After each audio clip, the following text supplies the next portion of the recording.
Hi, Misha here, and we're here with Dave. If you want to introduce yourself. I am Dave Wagner. I own JDI Firearms, Sand Imports. I'm the exclusive importer for SIG AG. That's probably what I've spent the most time doing over the last several years. So when did you first get your FFL, first do anything to do with firearms? 2008. I started a private investigation company in 2007, and I came from an insurance background. We were doing a lot of fraud investigation and working for insurance companies. And the thing that I learned quickly was the people who commit insurance fraud are typically wanted for other crimes. So we started working with local police departments in the area and just had established several relationships, and came to find out in talking with these folks that there was a distributor here in Dallas called GT Distributors, that they had pretty much a lock on the market and there really wasn't any competition to speak of, and decided that it might be a good idea with all of these contacts that I had to get our FFL and maybe start targeting that type of business. So private investigation firm started in 2007, John Doe Investigations. Our first FFL we started in 2008, also named John Doe Investigations. And then in 2000, I believe it was 11 or 12, we started JDI Firearms, just kind of shortened the name from John Doe Investigations and just took basically the abbreviation. And there's a couple of FFLs off of that name as well. And got the import license in 2014 under JDI Firearms.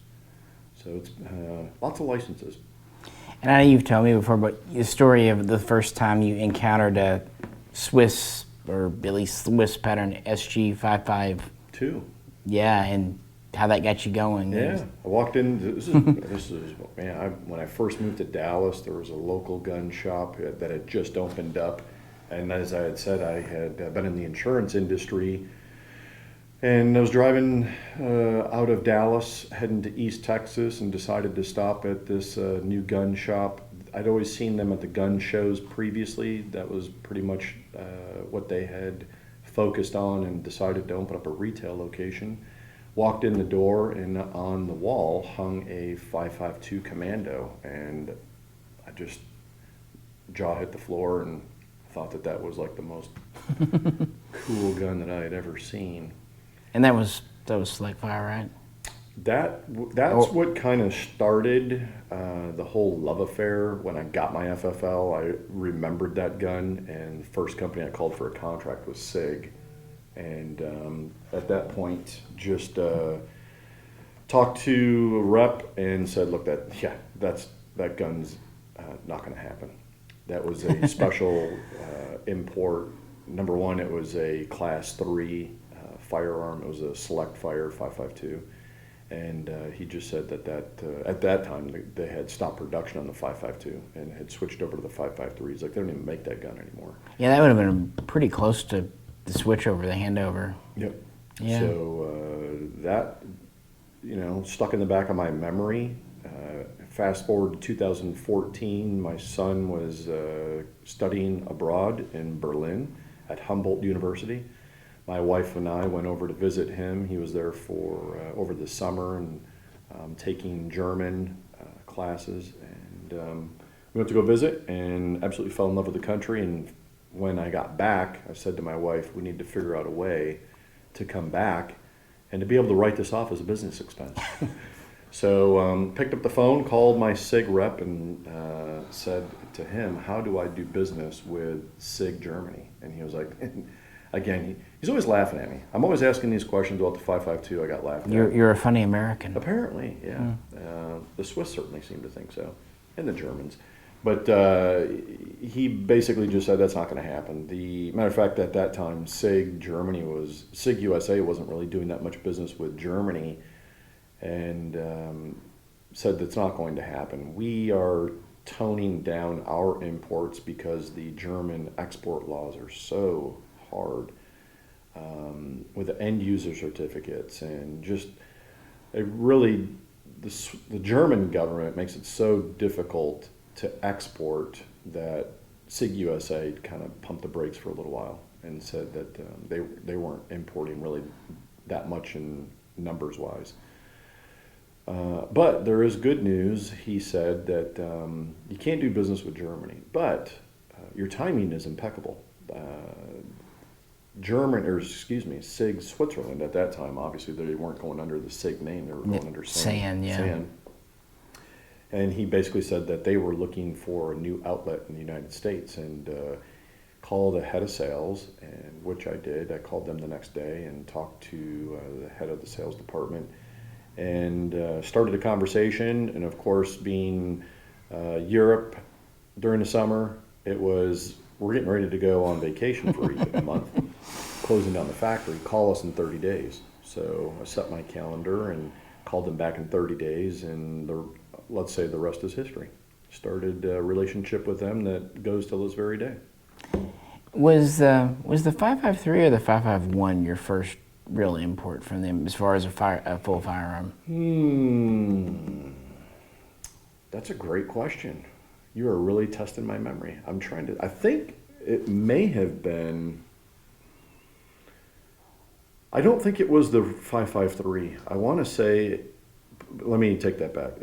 I think it was the 553R was actually our first import, I think. Interesting. I'd have to go back. I know and check we met each other in early 2016 over the 551 SB, but I think your website at that time did mention a 553 of some stripe.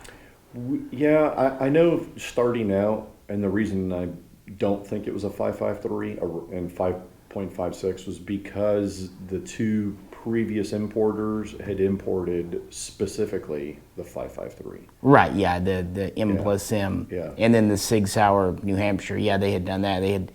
So it was obviously the exceedingly rare that we don't talk about 553 and 5.45 by 39. Exactly. Alrighty, we'll take a short break and then we'll come back with some Patreon questions. So we're gonna get to some Patreon questions. We had kind of a special Q&A for Dave. Didn't have a lot of time to give you guys notice. We do appreciate those who put in. But first, wanted to talk real quick about this model here. It is the SG553P, but it's what they are calling the /07 model because it's configured Swiss mil-spec, I guess you would say, for an STGW 07K. It has the 14x1 left-hand threaded muzzle, Rotex flash-hider, 8.9-inch barrel. We believe a 1 in 10 twist. We were trying to check. Folding sights, pick rail, which is standard now, steel lower,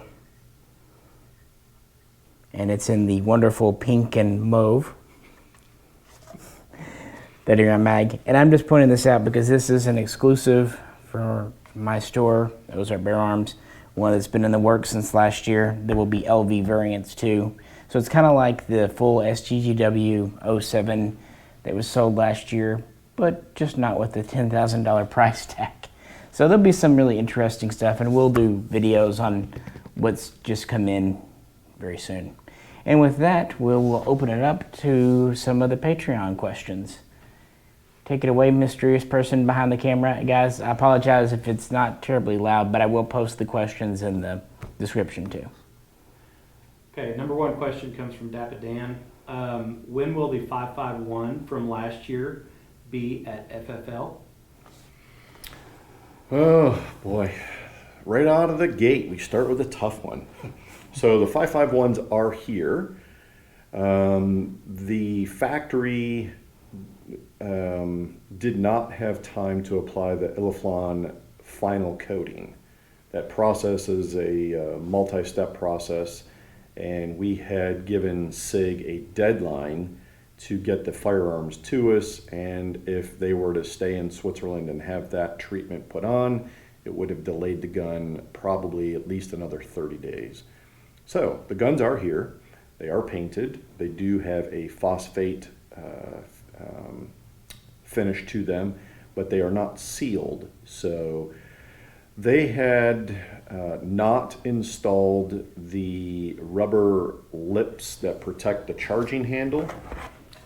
So we are calling all of the folks who ordered the 551 and asking them if they would like us to install those.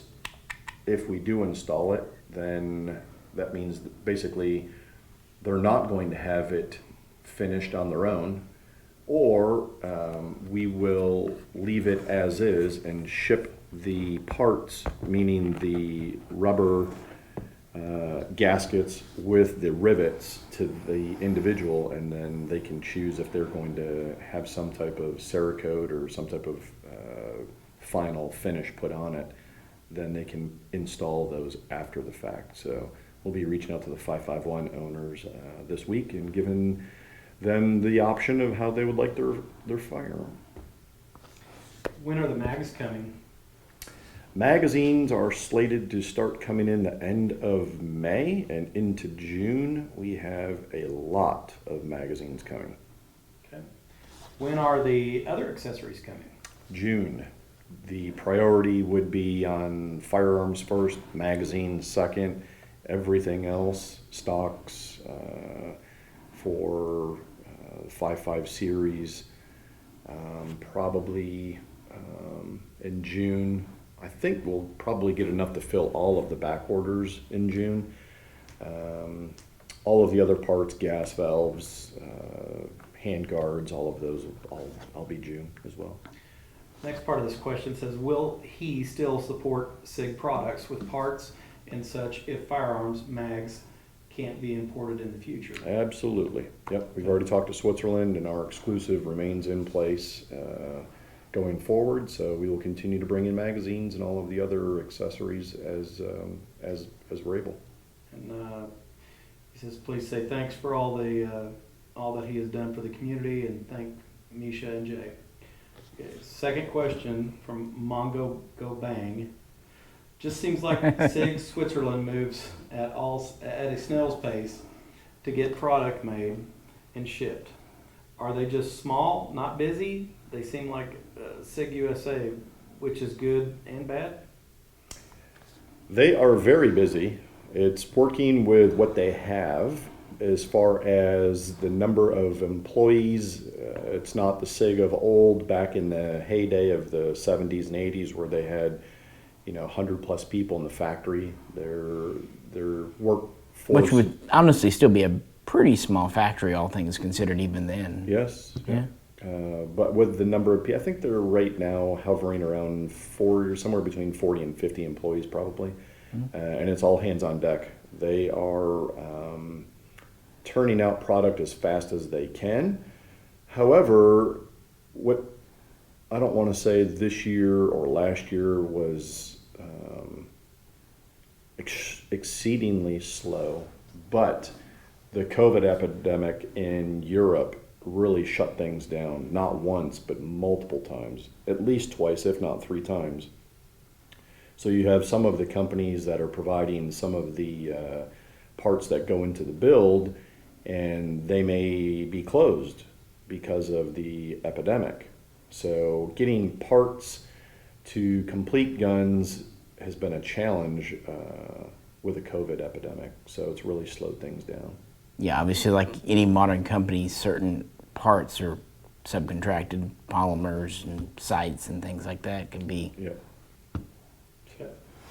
Any plans for product improvement to the 55X platform, perhaps a heat shielded forend or Mlok factory, not add-on handguards?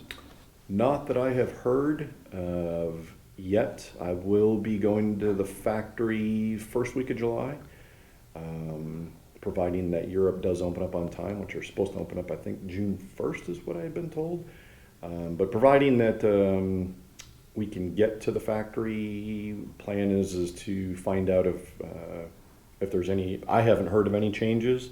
I don't think that they're going to do a factory installed Mlok. I think that it will continue to be an option. Just to add on to that question, they are not going to be doing a Mlok for the longer handguard series, such as the 550 or the 751. That is not in the works. Never say never, but right now they're too busy going in other directions that's just not on the table for currently. It seems like, yeah, the 553 and related are kind of the premier thing. Number 3, Greg Bell asks, any chance you might bring in HK-MR 308 pistols? No, it goes back to earlier we had talked a little bit about Germany and the difficult export regulations within the country of Germany, plus with our import laws changing, possibly changing, I don't see that we will be importing anything from H&K as far as a complete firearm goes. Okay, and he also asks, how about ARX 200? Which is the Beretta. Yeah. Yeah, negative. Same thing. Do you even have any connections in Italy? Not in the firearms industry. Okay. No. And the last part of that was, or maybe HK 243 pistols, but I think you probably answered that. Yeah, no. Yeah, that would be the G36 European semi-auto. Yep. Yeah. Okay, number 4, Michael Martinez asks, if you had to do the SIG AG import business all over again, what is the one thing you would have done differently?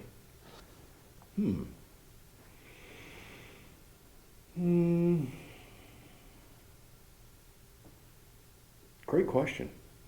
I don't know if I really would have done anything differently, to be completely honest with you. You know, self-examination is one thing, but I honestly can't say that there's anything that I would have changed.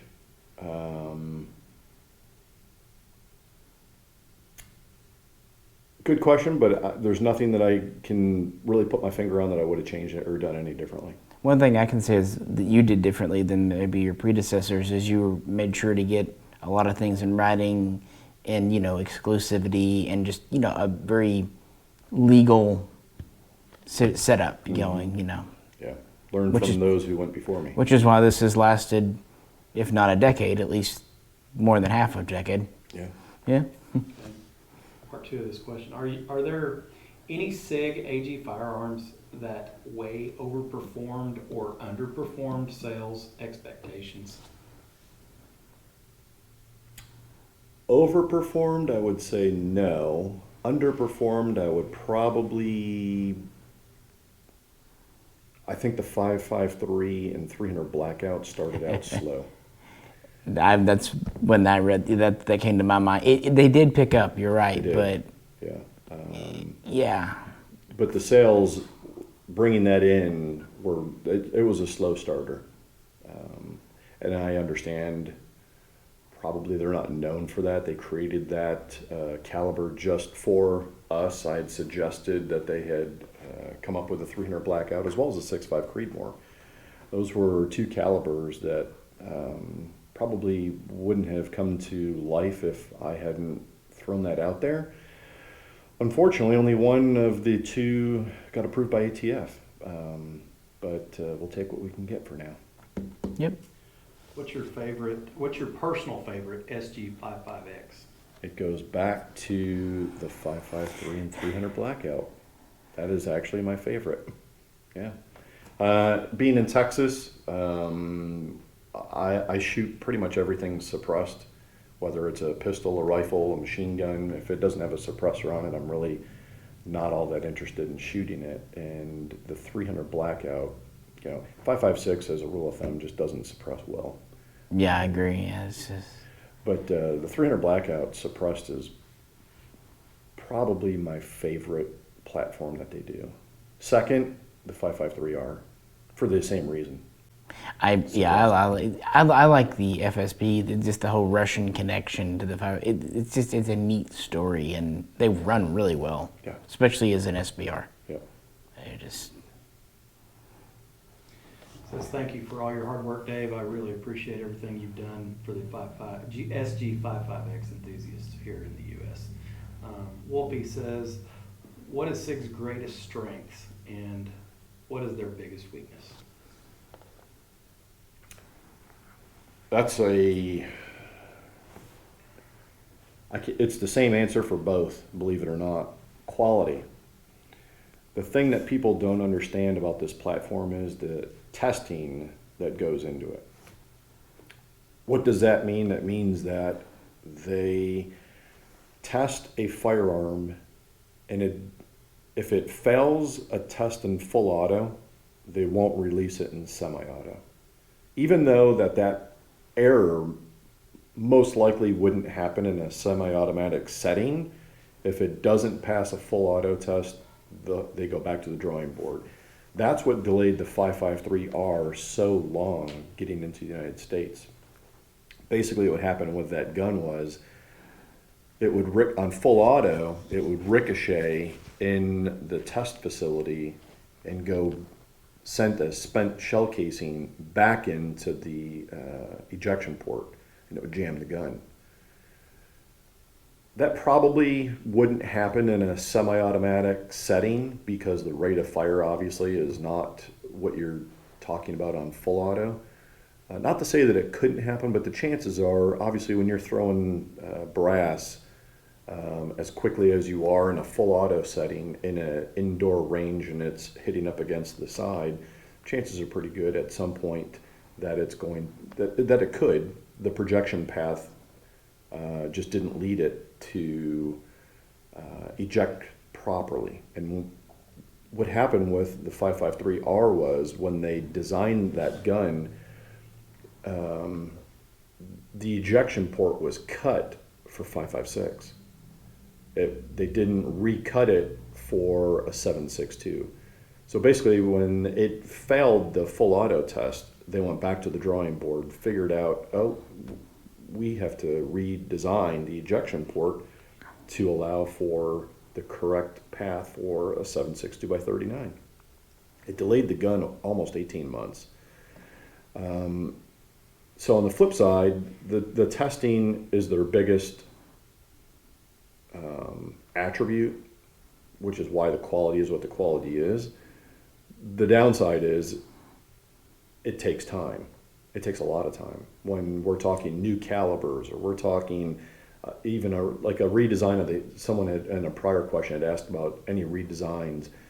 If it's not broke, don't fix it is kind of the attitude. So coming up with a redesign for a heat shield, what that entails is that they look at the platform to be able to give it to the Swiss Army. If everything that's on that gun is Swiss Army approved for the most part, the differences would be maybe the flash hider would maybe different. Obviously the select fire and semi-auto, but the overall basic design is something that the Swiss Army has already signed off on and approved. This is good enough, it's gone through all of this testing, and if anything in that spec sheet changes, it has to go through a whole new series of tests again. And it goes back to, don't fix it if it's not broken. So it may sound like, oh, well, this is designed for consumers. SIG AG does not look at it as we're making something for the consumer market, we're making something for the military market. We're making something that is for the military that consumers also could branch out and use in a semi-automatic platform.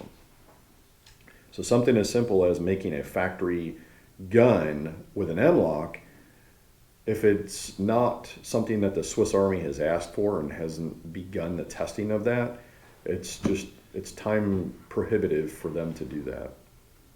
That's why it's their best thing, because the quality is what it is, but at the same time, if something does change, it takes a long time to push the pig through the python, and it's a long process. So but I will say, no one until you actually go to the factory and you see it, you question, is all of the testing that they do legit? And I can promise you, no one tests a gun, and I would put this up against any company, no one tests a gun as much and as in depth as SIG AG. I will say this too, and you had mentioned this a year or two back, that obviously the steel lower is the classic, but you had mentioned that the Swiss Army had finally kind of given the thumbs up to the newer alloy lowers too, right? Yes. So the alloy lowers, by Swiss Army standards, are military grade. Mm-hmm. Yep. Just going back to the testing, I think that it's, we talk about the cold weather testing, and obviously being in Switzerland, it's a big deal. In the factory, they have basically a walk-in freezer, and you grab your parka and, you put it on the hood, and basically the night before, when they know they're going to use that room for testing, they turn it on, leave the gun in there overnight to test. The next morning, the employee comes in, grabs his parka, grabs his hearing protection, walks in, and Gloves. fires that gun inside that room.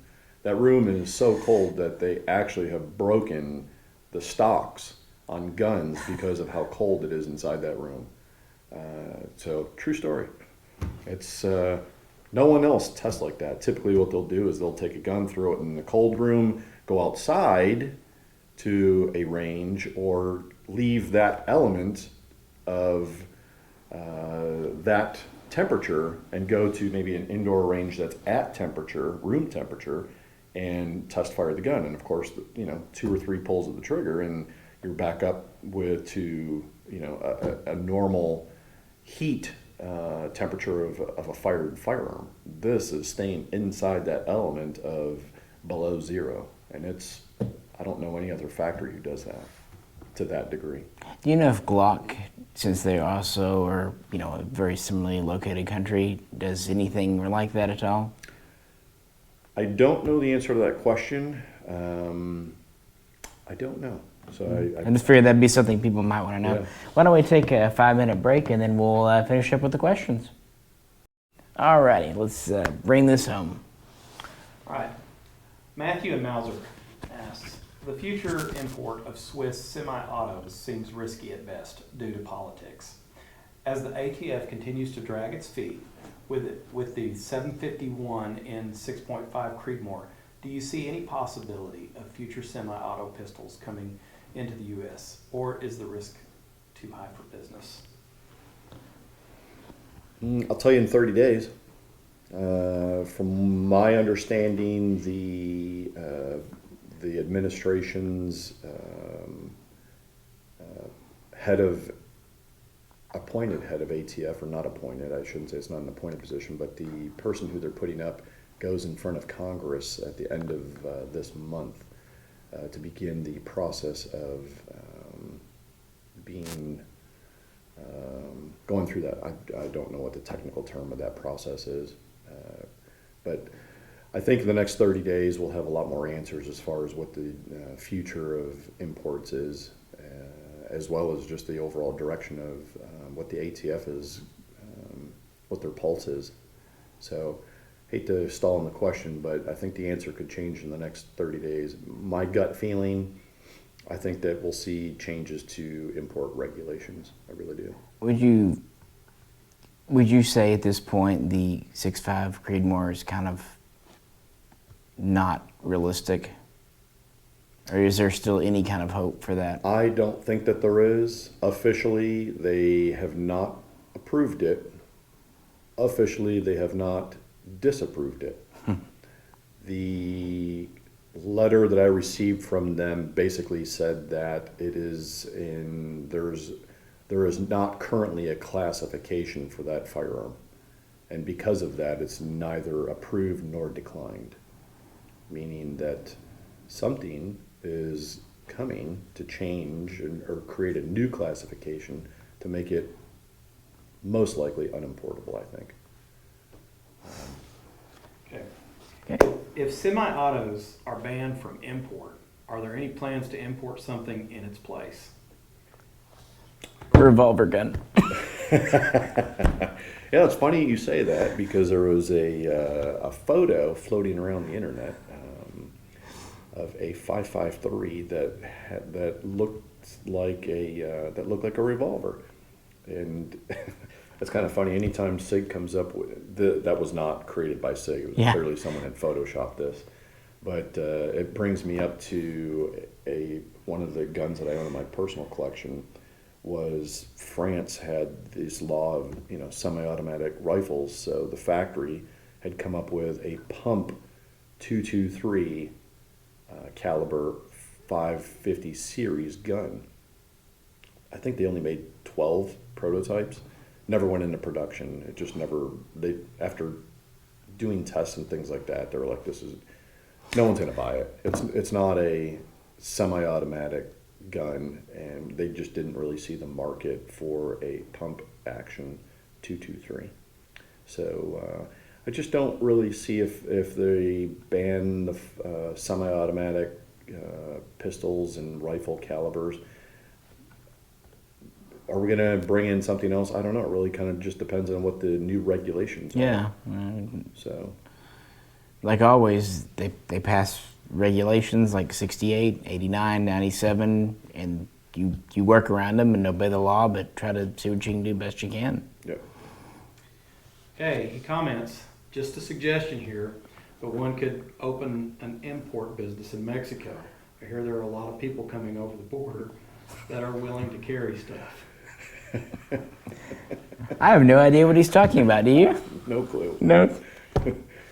Okay, moving on. Mongo Go Bang.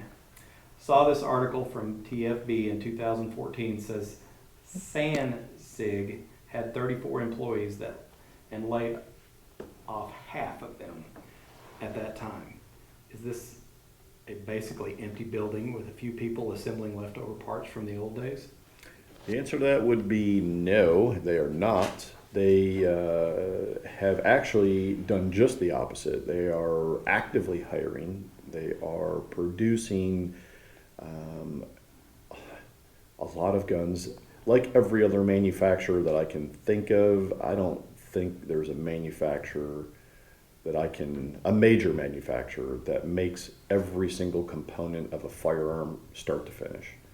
You take a look at SIG USA, you take a look at, I'm not going to say Remington, you take a look at Smith & Wesson or name the company, and they get components from suppliers, whether it's a trigger, whether it's a flash hider, whatever the case is.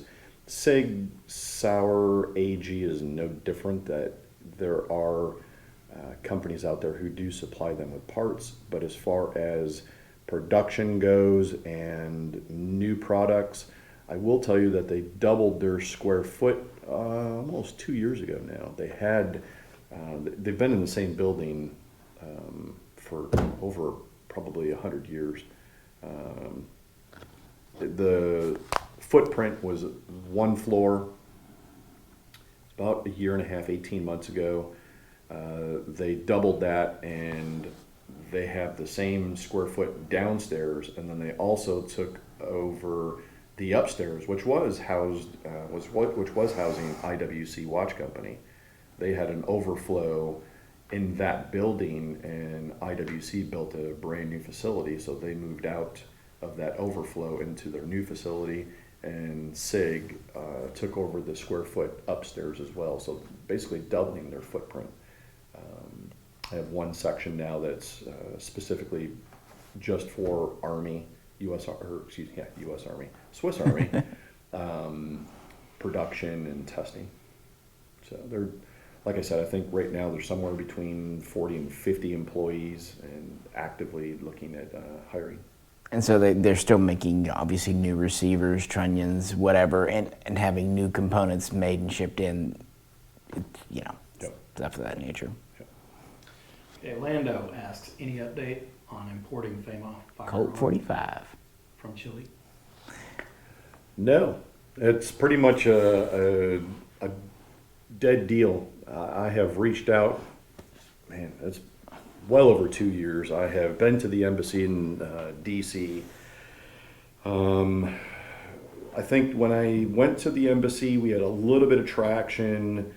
We have been set up as a vendor with the Chilean government, but that's as far as it's gone. I'd like to blame COVID and say that COVID has really thrown the brakes on it, but honestly, we got nowhere even before COVID with them. Like I said, when I was at the the AUSA show in DC, was that 2019? That's when we visited the embassy in DC, and for about 6 months, you know, things are rolling along, and then just nothing. I'm not really sure what's going on there, but at the end of the day, with what's going on with imports right now, I don't think that it's even if they had come out to us and said, you know, here's our pricing, let's get a deal done, we sign an exclusive. By the time we get a firearm into ATF for testing and evaluation, I don't see it getting approved. I think that it would be another one of those situations where there's not currently a class for this firearm, and it would be just put on the back burner. So with that, we're just not going to put a lot of effort or resources going forward into that project. We've tried for almost 3 years and it just never took off. So sometimes you got to know when to walk away. I think this is one of those times. There's other things to go after that, as much as I would like to have that, it's just not going to happen. And yeah, you walk away now. In 5 years, for example, the situation in Poland with FB Radom, it wasn't right in 2014, 2015, but then approaching 2018, 2020, things changed. Ownership changed, attitudes changed. So yeah, sometimes you just have to walk away and to dip your toe in the water years later. Yeah. So, All right, thank you for bringing in awesome Swiss firearms. you bet. Is that what we have? Okay, I'll pause there for a second. Well, guys, we really appreciate you you tuning in with us for this special Q&A. Appreciate our mysterious guest behind the camera reading the questions and not laughing much. And certainly appreciate Dave taking time. This is a weekend that he does have other obligations, but this is important, and he took time out of his day to very thoroughly answer your questions. So yeah, we were just talking about mags. There will be 5.56 and hopefully 7.62 NATO, 7.51 mags, right? Absolutely. Yeah, and then you did have some success getting spare parts kits like firing pins, extractors. Expecting those probably in July. We'll have a little parts kit with extra firing pin, some springs, and just the odds and ends of the internals. And with those, a person should be able to keep their 5.5X running for Years. decades. Yes. Yeah, because things like the trunnion, the barrel, this is hardcore. Yeah. I mean, yeah. It goes back to they build it for Army specs. Yep. So and with the lasts forever. And with the thought that the soldier, the conscript, will take it home afterwards and maybe use it for 50 years. Yep, absolutely. And I'm really amazed. You think this would be the largest single batch of Swiss guns I think we've ever seen, and they all came in on time, and they mostly all came in as ordered, and so far. Other than the finish not being on the unfinished 550s and on the 551s, I think the only other issue was on the 751s. There were a handful that did not come with the gas system, so we have an IOU from Switzerland that. And we even back in April knew that was probably so. Really, there should be, even though they were a couple of weeks late, SIG AG really did seem like they busted their hump to get a bunch of guns out. They did. So a big thank you to the guys at the factory. Definitely, especially given everything else and all the times. So this has all been, I know maybe the news isn't 100% rosy and we don't know the future, but for the immediacy, I think we're all really happy and lucky that at least this did come in. Yep. So yeah, we'll let you get on with your Saturday. And again, guys, we'll do some videos on some of the batch of guns that came in. Check those out coming through the summer. As always, if you could like, share, subscribe, all that good jazz that you probably tune out. And if you'd like to help support us and ask questions, please check out the link to the Patreon page of Buck It Up, and you can ask as many questions as you want, essentially. $5 and up and $10 and up have their own rewards as well. Once again, thank you very much, Dave. And Thank you. we'll get on the road and let you get to your day. Got it. See you Thanks, guys. We'll catch you very soon next time.